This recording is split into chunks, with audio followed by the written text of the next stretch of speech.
IVF అనేటప్పుడు as a doctor అండి మా రెస్పాన్సిబిలిటీ మీ ఓన్ జీన్స్, మీ ఓన్ వంశం ముందుకెళ్ళాలనే ఉంటది. బట్ మనము ఎంతో వరకు గమనిస్తాము పేషెంట్స్ అంటే కొంతవరకు డిలే చేసి వచ్చేటప్పుడు 1 or 2 eggs తోనే వస్తారు. ఎగ్ కౌంట్ చాలా తక్కువ, ఏమిచ్ లెస్ దెన్ 0.5 ఉండొచ్చు, స్పర్మ్ కూడా చాలా తక్కువ ఉండొచ్చు.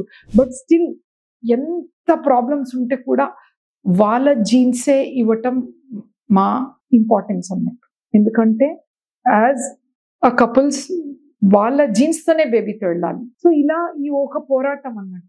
దీనికి ఎలా బెస్ట్ అంటే ఫస్ట్ కపుల్స్ ఒక చిన్న టెస్ట్ ఏఎంహెచ్ ఏఎఫ్సి కౌంట్ అని చేసుకోవటం, పోస్ట్పోన్ చేసుకోవాలంటే ప్రెగ్నెన్సీ తక్కువ ఉందనుకోండి, ఎక్కువ లేట్ చేయకండి. ఎందుకంటే చాలా లేట్ అయిపోతే 0 అయిపోతే ఎగ్స్ బేబీ ఎలా అవుతుంది? ఇత్తనాలే లేదంటే మనం అన్నం ఎలా చేస్తాం? సో సిమిలర్లీ సీడ్స్ అనేది వెరీ ఇంపార్టెంట్. అట్లీస్ట్ కొంతవరకు ఉంటే ఒక జెనెటిక్ మదర్ గా వెళ్ళాలి. సో ఇక్కడ సెకండ్ ఇంపార్టెంట్ ఇష్యూ ఏంటంటే lab place a very important role. ఇప్పుడు కొన్ని ల్యాబ్స్ లో ఏంటంటే 4 eggs లో ఒకటే బేబీ రావచ్చు. బట్ అడ్వాన్స్ ల్యాబ్ లో కటింగ్ ఎడ్జ్ టెక్నాలజీ ఉంది.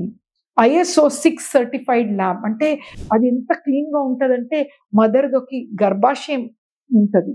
కాబట్టి అలాంటి ప్లేసెస్ లో మీరు ఐవీఎఫ్ చేసుకుంటే మీకు 1 or 2 eggs వస్తే కూడా ఒక బేబీ వచ్చే ఛాన్సెస్ ఉంటాయి. అంటే number of eggs to babies embryos ని తయారు చేయటం ఒక పద్ధతిగా ఒక క్వాలిటీలో చేస్తారు. సో సెలెక్ట్ గుడ్ సెంటర్స్ అన్నమాట.